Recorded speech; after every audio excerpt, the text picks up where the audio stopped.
আসসালামু আলাইকুম এভরিওয়ান। বাংলাদেশ ইন্ডিয়ার কাছে 41 রানে হেরেছে এবং এই 41 রানে হারের কারণে এখন আগামীকাল বাংলাদেশ এবং পাকিস্তান মধ্যকার ম্যাচটি হয়ে যাচ্ছে ফাইনালে কে উঠবে সেই ডিসাইডার ম্যাচ বা সেমিফাইনাল ম্যাচ।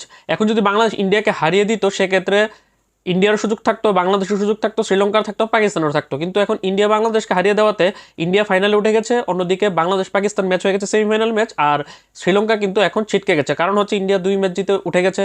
বাংলাদেশ এবং পাকিস্তান কালকের ম্যাচের মধ্যে তো একটা দল জয়লাভ করলে ওই দলের 2 জয় হবে, তখন শেষ ম্যাচে শ্রীলঙ্কার ইন্ডিয়া ম্যাচে যদি শ্রীলঙ্কা জিতেও যায় তাদের হবে মাত্র একটা জয়।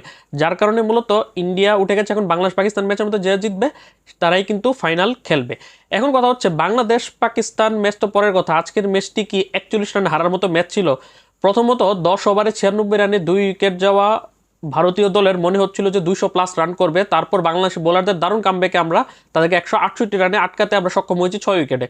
এত সহজ একটা টার্গেটকে বাংলাদেশ দল এত কঠিন করলো। প্রথম 6 ওভার 44 রানে 1 উইকেট মোটামুটি ভালো ছিল, কিন্তু 10 ওভারে 65 রানে 3 উইকেট খুব বাজে একটা অবস্থা ছিল আমাদের। তারপর আবার 15 ওভার 108 রানে 5 উইকেট, উইকেট গেলেও কিন্তু মনে হচ্ছিল যে হয়তোবা করতে পারবে, যেহেতু সাইফ হাসান সেট হয়ে গেছে।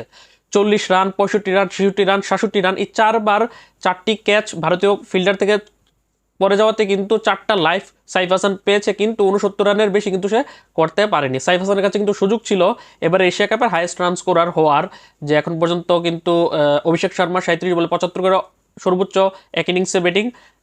সাইফের কাছে কিন্তু সুযোগ ছিল এই রানটাকে টপ করানোর পাশাপাশি এশিয়া কাপে বাংলাদেশের হাইয়েস্ট রান কিন্তু সাব্বির রহমানের 80 রান খুব সম্ভবত, সেটাকেও টপ করানোর কিন্তু সুযোগ ছিল, সাইফ হাসান সেটা করতে পারেনি।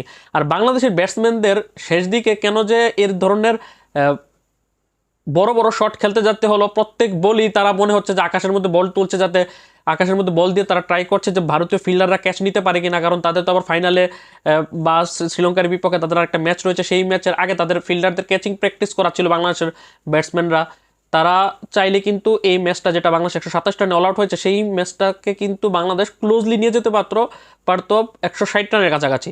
বাংলাদেশ এই ম্যাচটা হয়তো বা হারতো, কিন্তু বাংলাদেশের ব্যাটসম্যানরা যদি একটু সাবলীলভাবে ব্যাটিং করতো তাহলে কিন্তু আপনারা একটু খেয়াল করে দেখুন, যদি 20 ওভার পর্যন্ত যদি বাংলাদেশের একজন সেট ব্যাটসম্যান থাকতো, উদাহরণস্বরূপ সাইফ হাসান যদি থাকতো, কারণ আমরা দেখলাম যে 17 ওভার 3 বল খুব সম্ভবত, বা 17 ওভারের আগেই সাইফ হাসান আউট হয়ে গেছে।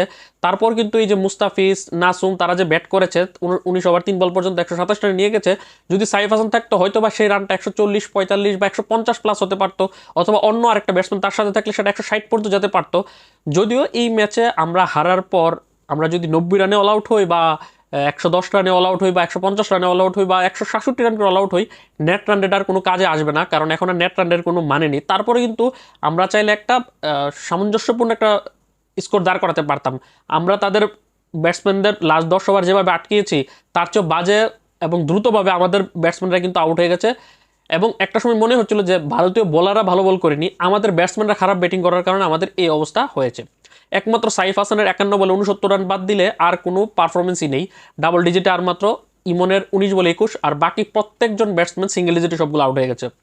বোলারদের মধ্যে Nasum Ahmed back to back 2 ম্যাচে ফ্লপ, 4 ওভারে 34, 4 ওভারে 36।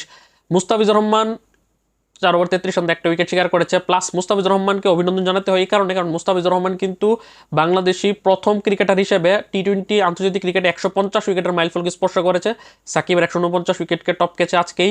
অন্যদিকে এখন ইসৌদির 150 উইকেটের সমপরিমাণ হয়েছে। নেক্সট ম্যাচে যদি আর একটা উইকেট শিকার করতে পারে ইসৌদিকে পেছনে ফেলে দিবে। এর আগে এই টার্গেট 150 উইকেট টার্গেট অ্যাচিভ করেছে শুধুমাত্র রাশিদ খান আর টিম সাউদি, আর এখন ইসৌদি 150 উইকেট, মুস্তাফিজেরও 150 উইকেট। এর বাইরে যদি কথা বলি, তানজিম সাকিবের 4 ওভার 29 রানে 1 উইকেট ভালো বোলিং করেছে সে। রিশাদের 3 ওভার 27 রানে 2 উইকেট মোটামুটি ভালো বোলিং হয়েছে।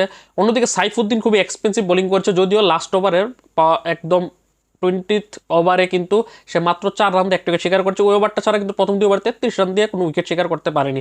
আর মোটামুটি সব ব্যাটসম্যান বোলাররাই কিন্তু বেধড়ক পিটুনি কিন্তু খেয়েছে।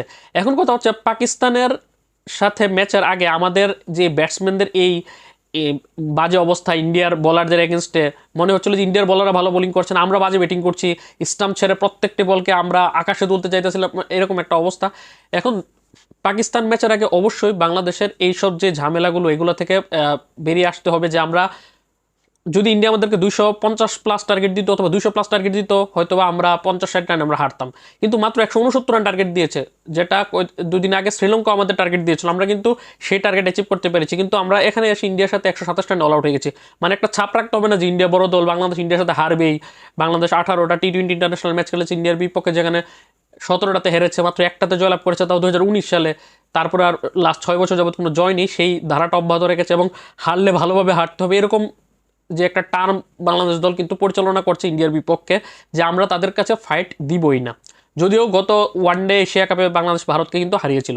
এখন কথা হচ্ছে যে বাংলাদেশ ভারত ম্যাচকে আর বিশ্লেষণ করা লাভ নেই, কারণ বাংলাদেশ পাকিস্তান ম্যাচে বাংলাদেশ পাকিস্তানকে হারাতে পারলে বাংলাদেশ তারা ফাইনালে উঠে যাবে। এখন বাংলাদেশ পাকিস্তানের বিপক্ষে কীরকম একাদশ নিয়ে নামবে, লিটন দাস কি স্কোয়াডে ফিরবে কিনা, সেটি নিয়ে পরবর্তী ভিডিওতে বাংলাদেশের একাদশ কীরকম হবে সেটি নিয়ে ভিডিও আসবে। ততক্ষণ পর্যন্ত ভালো থাকুন, সুস্থ থাকুন, আল্লাহ হাফেজ।